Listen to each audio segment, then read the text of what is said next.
Epic duel ng dalawang Pinoy import sa KBL. Napabuhat si Renz Abando at Carl Tamayo sa kani-kanilang kupunan. Another big performance kay Lakay. Nagpakita pa ng acrobatic layup. So ito na nga ang labanan ng Anyang Red Boosters at Changwon LG Shakers sa ongoing season ng KBL. Gandang tapatan nga ulit ito ng dalawang Pinoy imports kung saan maghaharap nga si Renz Abando at Carl Tamayo. Kasalukuyan ngang nangunguna sa standings itong Shakers sa kanilang record na 3 wins at 1 loss. Habang ang Anyang naman nga ay tied sa 4th spot sa kanila namang record na 3 wins at 2 losses. Naging mainit nga kaagad itong simula offensively ng Anyang sa first few minutes ng opening frame. 2 early 3-point field goal. Dahilan para magkaroon ng 9-0 start itong visiting team. Assist naman nga ang unang naiambag ni Renz sa kanyang kupunan. Go ahead pass for the easy layup in transition. Mahigit 3 minuto nga ang lumipas bago nakuha ng Shakers ang kanilang first basket this game na nagmula pa nga yan sa naging backdoor play ng ating kababayan na si Carl Tamayo for the wide open layup. Pero hindi nga makahanap ng spark sa opensa itong home team. Tumuloy-tuloy nga ang mainit na shooting ng Anyang this quarter. Butatapang inabot ni Carl Tamayo sa kanyang kapwa Pinoy import na si Renz Abando. Gandang depensa nga dyan ang pinakita na Renz. At hindi nga nagtagal ay nakuha na din nga niya ang kanyang first basket this game sa kanyang naging dalawang free throw made. Another basket naman nga kay Tamayo sa kanyang naging 3-point shot. Though a total of 5 points pa lang nga itong nai-score ng Shakers this quarter with 3 minutes remaining sa game clock at lahat nga ng 5 points na yan ay nanggaling kay Carl Tamayo. Tumuloy-tuloy nga pag-control sa game na ito ng Anyang sa late minutes. Unang field goal ni Renz Abando sa game. Floater sa harap ng depensa ni Carl Tamayo sa 1 minute mark with 1.2 remaining sa game clock ay nakapagpabaon pa ng basket si Renz Abando sa kanyang naging long 2-point shot at the buzzer sa corner. Dahil nga dyan ay nagkaroon ng 13-point lead ang Anyang after ng first frame sa score na 25-12. Second quarter ay patuloy nga ang pagiging agresibo ni Carl Tamayo offensively na nagkaroon ng opening basket this quarter sa kanyang layup sa ilalim. Though naging unstoppable pa rin nga itong opensa ng Anyang sa early minutes. Another field goal kay Renz Abando. Blow by sa kanyang perimeter defender. Hindi nga dyan ready itong depensa ng Shakers sa ilalim. Kaya easy lang nga dyan nakalayup si Lakay. Nasapul pa sa ulo ng bola si Renz matapos aksidenteng masipa ng kanyang teammate ang bola. Pero okay naman nga dyan ang ating kababayan. Na-maintain nga ng Anyang ang kanilang double-digit lead sa late minutes. Habang ang Shakers naman nga ay patuloy ang pagbubuhat ni Carl Tamayo sa kanilang opensa. Nagkaroon nga ng 3 straight field goal itong si Carl Tamayo sa late minutes. Kaya naman nakaka 15 points na nga so far itong si Tamayo this game. Pero lagi nga may counter itong Anyang sa kanilang mga baskets. Kaya naman lamang pa rin nga ng 13 points itong Anyang after ng first half sa score na 29-26. Third quarter ay patuloy pa rin nga itong paghahabol ng Shakers sa game na ito. Gandang sidestep move naman nga ni Carl Tamayo sa kanyang driving layup. Pero sa kabila naman nga ay agad yung sinagot ni Renz Abando sa kanyang naging long 2-point jumper. Tumuloy-tuloy nga pagiging agresibo ni Renz offensively entering the halfway mark. Gandang fake niya pa dito para sa kanyang ikalimang field goal this game.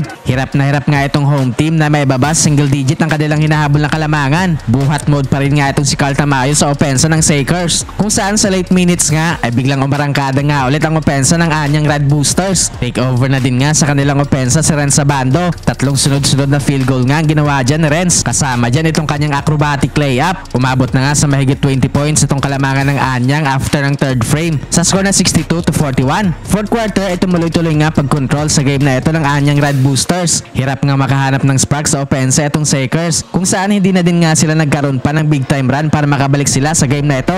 Kaya sa uli nga ay panalo ang Anyang Red Boosters.